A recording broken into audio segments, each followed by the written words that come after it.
Le témoin de ce vendredi, Panoramix.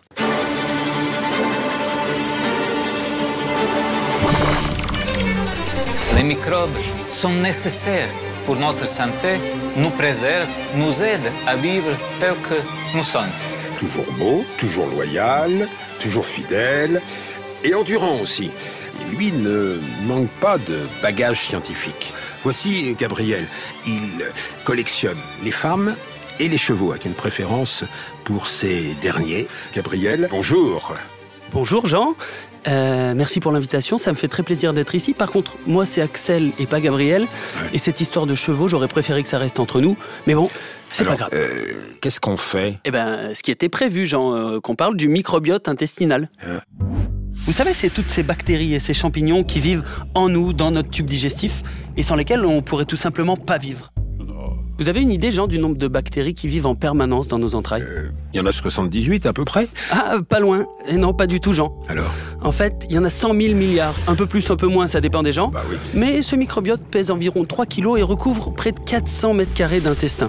Eh ben, dites donc. Ça fait une bonne villa, quoi. Mais Gabriel, dites-moi, il va y avoir peut-être 15 ou 16 millions d'auditeurs revendiqués. Ça fait une bonne moyenne. Oui, mais... Jean, ça vous intéresse ou pas ce que je raconte sur les bactéries tout à l'heure? Parce que si ça vous fait chier, dites-le. Hein. On peut parler de Jeanne d'Arc, moi, ça me gêne pas du tout. J'aime bien quand vous contrôlez votre langage, ce que vous faites depuis le début de cette émission. Jean, bon, on reprend sur les bactéries, d'accord? Parce que j'aimerais bien que vous compreniez à quel point ce qui se passe dans notre ventre est dingue. Imaginez, des milliards de petites bactéries qui profitent de notre chaleur, se nourrissent de nos aliments et se livrent sans cesse, à chaque heure du jour et de la nuit, des guerres chimiques de territoire à grands coups de fermentation et d'oxydation. Et ça, sans jamais que ça... Alors là, vous êtes en train de nous dire qu'une fermentation extraordinaire emplit le ventre à grande échelle. C'est étrange, mais... Ah bah, étrange, oui et non. J'imagine, Jean, qui vous arrive comme tout le monde Enfin, vous voyez ce que je veux dire. Ouais. Eh ben, c'est la fermentation. C'est vos bactéries. Alors, Gabriel, dites-moi, changeons de registre, si vous le voulez bien. Ah mais volontiers, Jean, parce qu'en fait, le microbiote intestinal, c'est bien plus sérieux que ça. On s'en sert pour soigner des gens, Jean.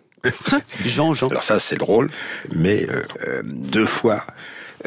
c'est beaucoup moins drôle. Depuis plusieurs années, les scientifiques se sont rendus compte que certaines maladies, comme l'obésité ou le diabète, étaient associées à un dérèglement du microbiote intestinal. Et ils ont inventé un nouveau type de traitement très prometteur, la bactériothérapie fécale. Alors, il faut quand même qu'on rehausse un peu le niveau de notre émission. Vous avez promis, si vous employez des mots difficiles, de les illustrer. Oui, des greffes de caca, si vous voulez. Ouais, ah bah oui. On introduit dans l'intestin des malades des bactéries provenant du lavage de l'intestin d'un donneur sain, et on voit si ça leur fait du bien. Alors, ça marche. On guérit déjà certaines infections de cette manière, Jean. Il faut avouer que c'est particulièrement Oui, dégueulasse.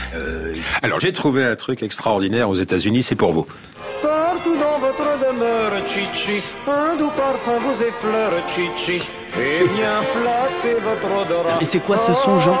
Oui, ça. Alors d'une, il prouve que vous avez rien compris à la bactériothérapie, et en plus, vous faites du placement de produits à l'antenne. Ça commence à devenir relou. J'ai arrêté d'être un guignol, je vais pas venir vendre des shampoings DOP à la radio.